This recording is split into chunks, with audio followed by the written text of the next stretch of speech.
তো বয়োদুস্থ বুজুর্গ আমার আল্লাহর পেগম্বর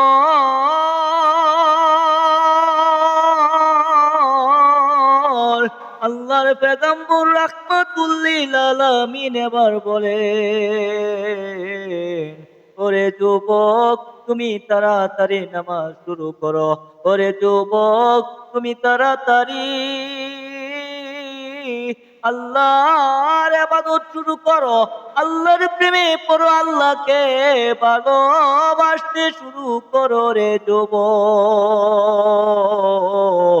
যুবক বয়সে আল্লাহ পাক রব্বুল আলামিন ইবাদত কবুল করে রে যুবক।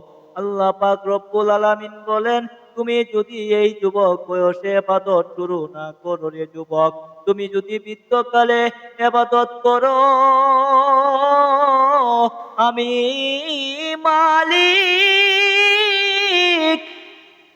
আমি মালিক তোমার ইবাদত কবুল করব না রে যুবক।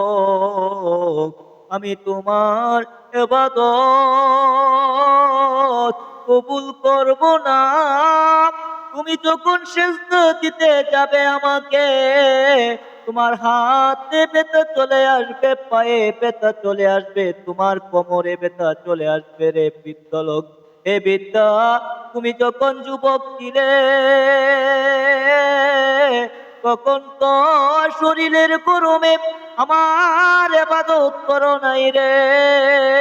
তুমি যখন যুবক কালে আমার ইবাদত করো নাই, আমি আল্লাহকে ভালোবাসো নাই, তোমার শরীরের রক্তের গরমে তুমি আমি আল্লাহ পাককে ভালোবাসো নাই রে। এখন তুমি বুড়ো হয়ে গিয়েছ, এখন তুমি বুড়ো হয়ে গিয়েছ,